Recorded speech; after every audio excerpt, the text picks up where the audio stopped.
Okay, so next हमारा जो topic है that is communication of special terms और स्टैंडर्ड फॉर्म कॉन्ट्रैक्ट्स।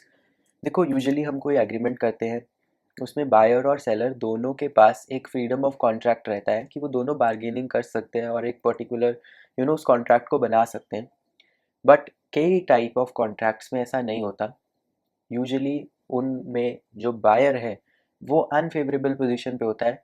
सेलर अपने टर्म्स एंड कंडीशंस उस ऑफर में लगता है और रखता है, और जो बायर है उसे वो एक्सेप्ट करना होता है। लाइक टेक इट और लीव इट वाला केस है यहाँ पे। पढ़ते हैं क्या है, समझ आएगा थोड़े अच्छे तरीके से। Agreement is a two sided bargain, लेकिन कई बार जो बायर है वो अनफेवरेबल पोजीशन पे होता है क्योंकि उसमें जो सेलर है वो टर्म्स और कंडीशंस को डिफाइन करता है। ठीक है। Freedom of contract become one sided, उन केसेस में वो वन साइडेड फ्रीडम है। एंड यहाँ पे एग्जाम्पल दे रखे, common carrier, dry cleaner, tailor, insurance companies, hire vendor, landlords, public utilities etcetera. Usually ऐसा क्यों है, लॉजिक समझो। मुझे कोल्ड हो रखे खतरनाक वाला बट नेवर माइंड। जो लॉजिक है वो समझो। मान लो एक एग्जाम्पल ले लो, रेलवे की टिकट्स आप बुक कर रहे हो, वहाँ पे सेलर कौन है? गवर्नमेंट है बेसिकली, इनडायरेक्टली। तो क्या आप कॉन्ट्रैक्ट बनाने हर बार गवर्नमेंट के पास जाओगे? गवर्नमेंट बोलेगा 200 रुपये की टिकट है, आप बोलोगे गवर्नमेंट को नहीं नहीं मैं तो 190 रुपये दूंगा। क्या वो बार्गेनिंग पॉसिबल है? नहीं।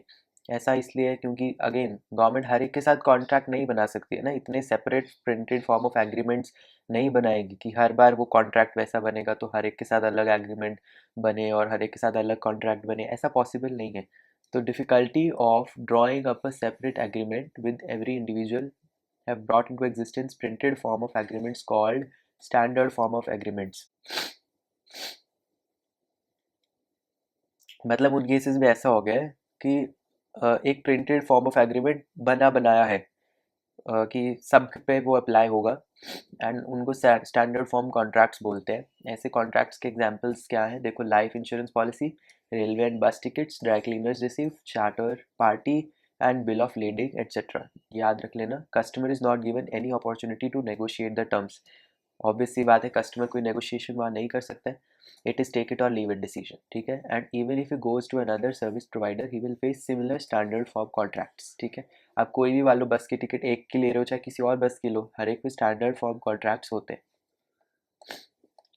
आगे बढ़ते हैं। सच स्टैंडर्ड फॉर्म कॉन्ट्रैक्ट्स कंटेन, देखो इसमें एक बताया है इन्होंने, टर्म्स और कंडीशंस दे रखी होती हैं, बहुत सारी होती हैं। Again very often in small print large number of terms and conditions. कोई भी जैसे एक रेलवे की टिकट का ही एग्जांपल लेके चल लो कि उसमें काफ़ी सारी टर्म्स एंड कंडीशंस लिखी होती हैं। ठीक है। अब उसमें देखो, विच रिस्ट्रिक्ट और exclude liability of the party who has prepared them. Basically इसलिए होती हैं कि कोई ये भी ना बोल पाए कि आपने तो हमें बताया नहीं था। लिखा है बट छोटा छोटा लिखा है, ताकि गवर्नमेंट की लाइबिलिटी जो है वो थोड़ी कम रहे। Plus, other parties compelled by circumstances to accept all the terms and conditions of the offer, regardless of the fact whether he likes them or not। वही वही सेम चीज़ जो मैंने बताई, टेक इट और लीव इट। टिकट है, खरीदनी है खरीदो, नहीं खरीदनी मत खरीदो। गवर्नमेंट ने जैसे रेलवे की टिकट है या इवन कोई बस की टिकट, कोई प्राइवेट बस की भी टिकट है, वो उससे आप जाके बार्गेनिंग करने नहीं बैठोगे, है ना। तो ये सब चीज़ें होती हैं यहाँ पे। In case of any dispute between the two parties, even courts of law have found it extremely difficult in some cases to protect the interest of the weaker party, particularly when he has signed a standard form contract। वही इस चीज़ की, ये ऐसी contracts हैं जिनमें कुछ कर नहीं सकता बायर। उसकी मतलब इवन केस में, कोर्ट में भी किसी केस में जाएगा तो यूजुअली यही है कि वही बायर ही वीकर पोजीशन पे रहता है क्योंकि उसने स्टैंडर्ड फॉर्म कॉन्ट्रैक्ट एक तरह से साइन किया होता है। It is only with a view to mitigating the hardship caused by such contracts that court of laws have evolved certain rules। अब कुछ rules basically इन contracts के लिए बने हैं, वो हम पढ़ेंगे क्या rules हैं। देखो, सबसे पहला rule जो आता है, when the offer contains special terms and conditions, offerer must give reasonable sufficient notice of all the terms and conditions। यानी कि भाई अगर कुछ स्पेशल टर्म एंड कंडीशन है तो वो मेंशन किया होना ज़रूरी है। एक केस यहाँ पे हम पढ़ेंगे, हैंडरसन वर्सेस स्टीवेंसन का केस। इसमें जो ए था उसने एक टिकट खरीदी किसी कंपनी से। ठीक है। अब टिकट के जो पहला जो टिकट दिखती है जहाँ मेन, उस पे लिखा था from Dublin to Whitehaven, ये लिखा है उस पर। लेकिन पीछे उस टिकट के कंडीशंस लिखी थी जिसमें जिसमें एक चीज़ नहीं लिखी थी, वो थी liability of company for loss और इंजरी एक चीज़ नहीं लिखी थी जिसमें था liability of the company for loss और इंजरी टू पैसेंजर या लगेज, कि भाई किसी भी पैसेंजर को या लगेज को कोई नुकसान होता है तो उसकी कंपनी की लाइबिलिटी नहीं है। यहाँ पे आए जो ए बंदा था उसने नहीं देखा था टिकट के पीछे का, ना ही कोई टिकट पे ये लिखा था कि पीछे देखो, मतलब टिकट का फेस पे नीचे छोटा छोटा कई बार लिख देते हैं ना, see back for terms and conditions, वो भी नहीं लिखा था। तो उसने पीछे देखा ही नहीं, उसे पता ही नहीं था ऐसा कुछ है। कंपनी वालों की तरफ से कोई मिस्टेक रह गई जिसकी वजह से उसका लगेज जो है वो गुम हो गया। अब उसने केस फाइल कर दिया। तो उस केस में कोर्ट ने यही बताया कि वो बंदा सही है, उसको मतलब वही बंदा जिसका लगेज गुम हुआ था वही जीता। अब यूजुअली कंपनी ये बोल सकती कि हमने तो लिखे थे टर्म्स एंड कंडीशंस, बट कहीं पे भी ये नहीं लिखा था। टिकट के आगे लिखना चाहिए, कुछ स्पेशल टर्म एंड कंडीशन है तो वो आगे लिखी होनी चाहिए। अगर पीछे लिखी भी है तो एटलीस्ट आगे मेंशन कर दो कि look back for terms and conditions या look back for special terms and conditions, कुछ भी करके उस उस टिकट खरीदने वाले इंसान का वो चीज़ नोटिस में लाना की जिम्मेवारी कंपनी की होती है। तो वहाँ उसने गड़बड़ कर दी कंपनी ने, इसलिए कंपनी केस हार गई। नेक्स्ट एक और केस है, देखो, Parker versus south eastern railway company. यहाँ पे अगेन एक इंसान मान लो उसने एक बैग डिपॉजिट किया था क्लॉक रूम, रेलवे स्टेशन में क्लॉक रूम होता है, उसमें एक बैग रखवाया था। टिकट जो उसकी थी उसके आगे आगे लिखा था सी बैक, जो उसमें नहीं लिखा था, इसमें लिखा था सी बैक।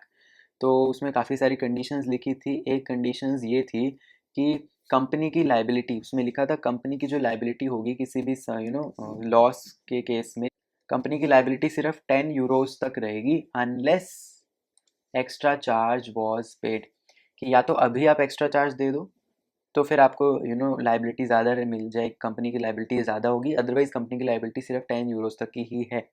अब ये नोटिस क्लॉक रूम में लगा भी था, ठीक है। अब ए का जो बैग था वो गुम हो गया। तो ये उसने सूट फाइल केस फाइल किया कि मुझे तो अपने बैग की फुल, कोर्ट ने बोला कि नहीं, कंपनी ने अपनी तरफ से पूरी वो करी थी कोशिश आप तक वो बात पहुंचाने की। उसने टिकट के आगे लिखा भी था सी बैक, क्लॉक रूम में लगाया भी था वो नोटिस। आप वहाँ से पढ़ लेते, नहीं तो टिकट पे सी बैक लिखा था तो आपको देखना चाहिए था पीछे, वो आप तक बात कंपनी ने पहुंचाने की कोशिश की थी। तो यहाँ पे एक ऐसा कुछ भी नहीं था कि वो बोले नहीं मैं तो अनपढ़ हूँ, मैंने पढ़ा नहीं, या वो लैंग्वेज मेरे समझ में नहीं आई, ऐसा कुछ भी नहीं था। तो कोर्ट ने फिर उसको गलत ठहराया। और बहुत एक इम्पॉर्टेंट केस है, देखो, Bharathi knitting company versus DHL worldwide express courier. इस केस में क्या हुआ, भारती निटिंग जो कंपनी थी उसने किसी फॉरेन बायर के साथ कोई उस तक डॉक्यूमेंट्स पहुंचाने थे। उस डॉक्यूमेंट में कवर, किसी कवर में वो डॉक्यूमेंट थे और वो एक्सपोर्ट कराने थे किसी फॉरेनर तक। अब उसने एक कुरियर कंपनी जो कि DHL worldwide express courier company थी उसके साथ कॉन्ट्रैक्ट साइन किया, जिसमें वो कोरियर कंपनी उस तक वो डॉक्यूमेंट्स पहुंचाती कवर के साथ। और वो जो कॉन्ट्रैक्ट था उसमें टर्म्स एंड कंडीशंस थे, उसने लाइबिलिटी के लिए जो थी टर्म्स एंड कंडीशंस उसमें लिखी थी कि जो कुरियर कंपनी है उसकी लाइबिलिटी $100 या जो लॉस का अमाउंट होगा विच एवर इज़ लेस, उतने की ही लाइबिलिटी होगी, प्लस कोई कंसिक्वेंशियल लॉस ऑफ मार्केट या कोई इनडायरेक्ट लॉस, मतलब डायरेक्ट उससे डॉक्यूमेंट से रिलेटेड नहीं है वो लॉस, तो वो लाइबिलिटी उसकी नहीं है कंपनी की, ये टर्म्स एंड कंडीशंस में लिखा था, ठीक है। और भारतीय जो वो निटिंग कंपनी थी उसने जो कवर था डॉक्यूमेंट्स के बाहर वाला, वो कवर का इंश्योरेंस नहीं कराया था।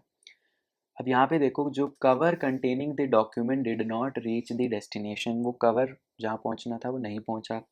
अब डुप्लीकेट कॉपी भेज दी गई बाद में, लेकिन जब तक वो पहुँची तब तक यू नो वो डेट, फॉरनर के साथ जो डेट सेट थी वो समर्स तक उसे पहुंचाना था, बट वो सीज़न ख़त्म हो गया था फिर वो तब तक, तो वो डिले हुआ।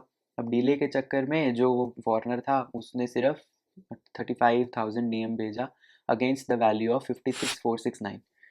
देख रहे हो ना, ये वैल्यू दी जबकि ये देनी थी, तो वो जो उसने डिफरेंस रखा वो इसी का रखा कि कवर तो नहीं पहुंचे मेरे पास टाइम तक। तो जो भारतीय निटिंग कंपनी थी उसने कुरियर की वाली कंपनी पे केस कर दिया कि आपने नहीं पहुंचाया, एक्चुअल जो भेजना था डॉक्यूमेंट्स उसकी डिलीवरी नहीं हो पाई। तो जो वहाँ पे कंज्यूमर कोर्ट था, नेशनल कंज्यूमर कोर्ट, उसने ये बोला कि क्योंकि लाइबिलिटी was, देखो, liability was, since the liability was only to the extent mentioned in the contract, तो भारती कंपनी लिमिटेड, भारतीय निटिंग कंपनी जो थी उसको सिर्फ कितना मिलेगा, $100 मिलना था प्लस इंटरेस्ट मिलेगा 18% पे। फिर वो सुप्रीम कोर्ट में भी गया था और लेकिन वहाँ पे भी वही सेम डिसीजन हुआ कि $18 सॉरी $100 प्लस 18% इंटरेस्ट इतना ही मिलेगा। ठीक है, ये एक चीज़ हो गई। इसके अलावा अब नीचे एक और देखो, हम पढ़ क्या रहे हैं याद है? कहीं यही भूल के पढ़ा गया है। याद रखो, हमने पढ़ा कि जब हम बात करते हैं कौन से कॉन्ट्रैक्ट्स थे ये, स्टैंडर्ड फॉर्म कॉन्ट्रैक्ट्स। ये स्टैंडर्ड फॉर्म कॉन्ट्रैक्ट्स में स्पेशल कंडीशंस होती है, स्पेशल टर्म्स एंड कंडीशंस होते हैं। बट क्योंकि बायर जो है वो वीक स्पॉट पे है, वीक पोजीशन पे है, इसलिए कुछ रूल्स हैं इनको लेके। रूल नंबर 1 जो था वो ये था कि कोई स्पेशल टर्म्स एंड कंडीशंस अगर हैं तो वो नोटिस उस तक पहुंचना चाहिए। सफिशेंट कंपनी जो है वो सफिशेंट इतना प्रयास रखे, इतना company has to make sure कि वो जो स्पेशल टर्म्स एंड कंडीशंस हैं वो उसके नोटिस तक लाए जाएं। ये पहला रूल हुआ। दूसरा रूल अभी हम जो पढ़ेंगे वो आएगा, notice must be contemporaneous with the contract, यानी it should be given either before or at the time of contracting. ऐसा नहीं है कॉन्ट्रैक्ट पूरा हो रहा है उस तक फिर बाद में वो बता रहा है, जब कॉन्ट्रैक्ट हो रहा है तभी बताओ, या उससे भी पहले बता दूँ तो और अच्छी बात है। तो अगर नोटिस बाद में दिया है तो बाकी जो दूसरी पार्टी होगी वो उसका कोई बाउंड नहीं है कि वो उसको फॉलो करे। ठीक है, केस आता है ओले वर्सेस मालबोरो कोर्ट लिमिटेड। यहाँ पे क्या केस है देखो, तो ए ने और उसके पति ने मिलके होटल में एक रूम लिया और 1 हफ्ते का एडवांस पैसा दे दिया था होटल वालों को। एंड जब वो गए रूम में तो फिर उन्होंने देखा कि वहाँ एक नोटिस लिखा है जिसमें लिखा है कि कोई भी आर्टिकल अगर आपका गुम हो जाता है तो हम उसके लिए रिस्पॉन्सिबल नहीं हैं। ठीक है, हाँ अगर आप हमारे मैनेजर्स तक को दे दोगे, हमारे मैनेजर्स को रखवाली के लिए दे दोगे वो फिर अलग बात है। लेकिन अगर आप अपने पास रखते हो और आपको कोई चीज़ गुम हो जाती है तो फिर हम उसके ज़िम्मेवार नहीं है। ये नोटिस लिखा था होटल के रूम में। अब होटल स्टाफ की ऑब्वियसली नेग्लिजेंस की वजह से कुछ सामान उनका गुम हो गया, तो उन्होंने केस कर दिया, ए ने केस कर दिया। तो फिर केस किया तो फिर कोर्ट ने क्या बोला होगा बताओ? कोर्ट ने ये नहीं बोला कि नोटिस लिखा था, आपको नोटिस पढ़ना चाहिए था, नहीं। कोर्ट ने ये बोला कि जो नोटिस था वो कॉन्ट्रैक्ट का पार्ट नहीं था, क्योंकि वो कॉन्ट्रैक्ट होते टाइम या कॉन्ट्रैक्ट से पहले बताना चाहिए, जाना चाहिए था। उन्होंने कॉन्ट्रैक्ट होने के बाद जब वो होटल के रूम में आए तब उन्हें वो बात बताई, तो वो कॉन्ट्रैक्ट का एक पार्ट नहीं माना जाएगा। इसलिए उनकी गलती नहीं है, होटल वालों की गलती है। देखो आगे क्या है, एक और पॉइंट लिखा है, even where sufficient notice of terms and conditions has been given, party imposing the conditions may still be liable if he has committed a breach of contract which can be described as fundamental। ये शायद थोड़ा समझ ना आए कि क्या है, क्या बोलना चाह रहा है वो।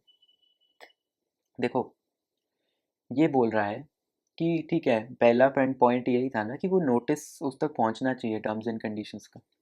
ये पॉइंट बोल रहा है अगर पहुंच भी गया है नोटिस, फिर भी जो पार्टी वो टर्म्स एंड कंडीशंस लगा रही है अगर वो बहुत ही फंडामेंटल सी चीज़ का ब्रीच ऑफ कॉन्ट्रैक्ट करती है में, तो वो अगेन लाइबल होएगी कंपनी।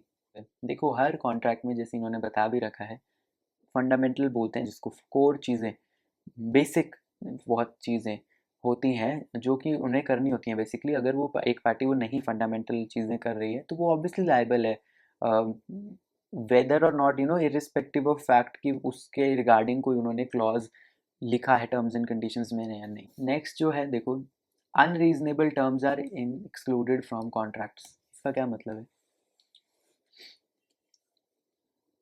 कोई भी ऐसा टर्म एंड कंडीशंस में अगर लिखा है जो चीज़ बहुत अनरीजनेबल है कि वो कॉन्ट्रैक्ट का ही पूरा मतलब ख़त्म कर देती है, तो वो एनफोर्सेबल नहीं है, वो टर्म एंड कंडीशंस नहीं माना जाता है। केस हुआ था LIC of India versus consumer education and research centre. Supreme court ने बोला था कि an unfair and untenable or irrational clause in a contract is unjust and amendable to judicial review। कि इवन इफ वो लिखा है फिर भी अगर वो अनरीजनेबल है, अनफेयर है, तो उस पर लड़ाई कर सकते हैं। ये नहीं है कि हाँ मैंने तो लिखा ही था, तुम्हें पढ़ना ही चाहिए था। अगर वो चीज़ अनरीजनेबल है तो वो कोर्ट में जाके उस पर लड़ाई हो सकती है, फिर कोर्ट डिसाइड करेगा कि वेदर और नॉट इज राइट और नॉट।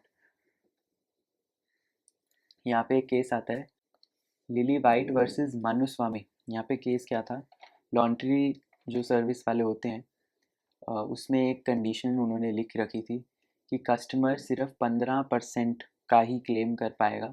जो जो भी आर्टिकल, मान लो कोई लॉस होता है उस आर्टिकल का, तो वो आर्टिकल की जो मार्केट प्राइस उस टाइम पे होएगी उसका सिर्फ 15% ही हम देंगे।